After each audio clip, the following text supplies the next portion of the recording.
Welcome to our comprehensive guide on how to search Gaston County court records online for free. If you've ever found yourself tangled up in legal research, trying to run a background check, diving into genealogical history, or honestly, if you're just curious about how to access these files without any hassle or expense, then this explainer is made exactly for you. Stick around, because we're going to walk through the exact step-by-step process that puts these powerful records right at your fingertips. So, let me ask you something. Do you really need to hire an expensive private investigator or some pricey legal professional just to find basic court data? The short answer? Absolutely not. We are going to debunk the myth right now that legal research requires a massive budget. By the end of this guide, you're going to be totally empowered with knowledge you probably assumed required a hefty fee, and we're going to save you time, money, and a whole lot of effort. Here's our roadmap for today's explainer. 1. The power of public records. 2. Navigating the eCourts portal. 3. Mastering the search process. 4. Troubleshooting legacy records. 5. Privacy and record boundaries. And 6. Next steps and disclaimer. All right, let's jump right into Section 1, the power of public records. This is literally democracy in action. Understanding your fundamental rights is absolutely crucial here. Under North Carolina General Statutes, Chapter 132, a public record is broadly defined as information created or received by North Carolina government agencies. Enacted way back in 1935, North Carolina actually has one of the most open public records laws in the entire country. This guarantees that these records, whether we're talking civil suits, criminal cases, or family matters, are literally the property of the people. They belong to you. You have a legal right to access them. Moving right along to Section 2, navigating the eCourts portal. This is where we get into modern access. North Carolina is currently going through a massive digital glow-up, moving away from old, clunky legacy paper systems to a unified, cloud-hosted architecture called Enterprise Justice.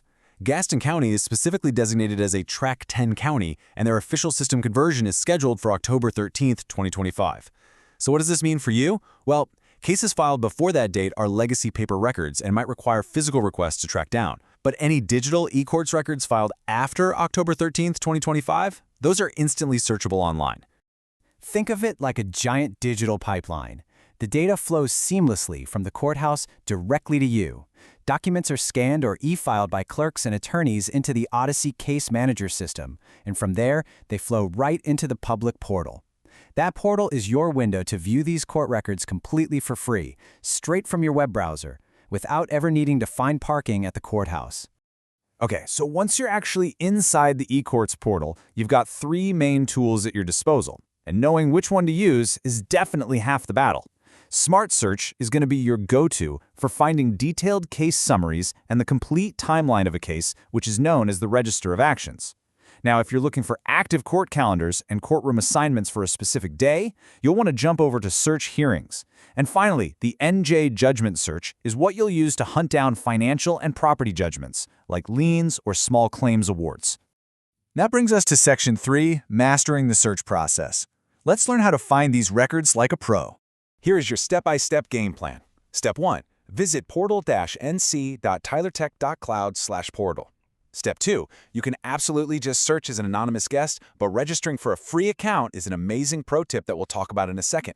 Step 3. Enter your search criteria like a case number or party name. And Step 4. This is super important. Always use the advanced filtering options to select Gaston County specifically. If you don't do this, you're going to get flooded with completely irrelevant results from all 100 counties across the state. Now, if you do choose to search as an anonymous guest, you're frequently going to face a standard reCAPTCHA security prompt. The system uses it to block automated screen scraping and bots. But remember that pro tip I just mentioned about making an account? If you register for a free user account, you bypass this prompt entirely. It saves you so much time and frustration if you're doing a long research session. Listen, the search syntax here is incredibly sensitive. A minor typo can completely hide the record you're looking for. For an exact case, you have to format it with the year, case type, sequence, and county code. For Gaston, that suffix is 440, so it looks like 25 CV 001033-440. For an exact name, it's last name, comma, space, first name, like Rankin Elizabeth. But here's your absolute secret weapon, wildcard searches.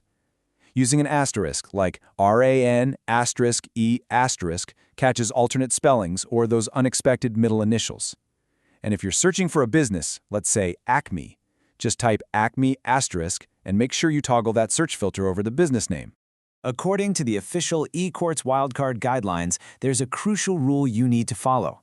To perform a name wildcard search, you need a minimum of 3 characters followed by an asterisk for the last name and a minimum of 1 character followed by an asterisk for the first name. Master this syntax, and your background checks are going to be incredibly thorough. All right, moving into Section 4, Troubleshooting Legacy Records. So what happens if your online search yields a big, frustrating, no matching records message? Please do not just assume it's a completely clean slate. It might simply be an older legacy file from before that October 2025 transition. Here is exactly how you can access those pre-October 2025 Gaston County records. First, you can visit the public terminals in person right at the courthouse at 325 Dr. Martin Luther King Jr. Way. Second, you can email the clerk directly at gaston.clerk@nccourts.org with the specific details you need. Or third, you can just call the main courthouse line at 704-852-3100. Don't let a digital dead end stop your research. Next up is Section 5, Privacy and Record Boundaries. Let's talk about what you can't see. Because as you can imagine, privacy absolutely comes first. North Carolina law heavily protects sensitive data, and we've got to approach this information ethically. Personally identifiable information, think social security numbers, driver's licenses, as well as juvenile files and certain protective orders are completely redacted or shielded from general online viewing. As a public user, you get to see the redacted, public versions of these files. Only authorized professionals, like attorneys of record or institutional justice partners, can apply for what's called elevated access to view the unredacted materials. Now, there is a huge public misconception we need to clear up regarding where certain files actually live. Property and vital records are not in the eCourts portal. If you want criminal or civil cases, yes, the Clerk of Superior Court maintains those right in eCourts. But real estate, deeds, and vital statistics, like birth, death, and marriage certificates, those are all managed by the Register of Deeds. In Gaston County, they are transitioning all their online land files to a completely separate platform hosted by Courthouse Computer Systems, which is planned for May 2026. Make sure you're hunting in the right portal for the right document. And finally, Section 6, Next Steps and Disclaimer. Let's do a quick recap of our key takeaways from this explainer. First and foremost, you have a democratic right to free public records in North Carolina. Use the eCourts portal for cases filed after October 13, 2025. Remember to master those wildcard searches to make sure absolutely nothing slips through the cracks. If you need legacy paper files, contact the clerk's office directly. And hey, if you found this guide helpful for your personal enrichment or professional research, please subscribe and hit that notification bell so you never miss out on our future explainers. Before we go, it's very important to state our disclaimer clearly. This explainer aims to provide accurate and up-to-date information regarding online court records, but it does not constitute legal advice. If you have specific legal concerns or you need to interpret a complex case file, you should always consult a qualified attorney. So I'll leave you with this final thought. Now that you literally hold the keys to the courthouse right there in your web browser, whose public record are you going to look up first? Dive in, practice those new research skills, and empower yourself with information. Thanks so much for learning with me today.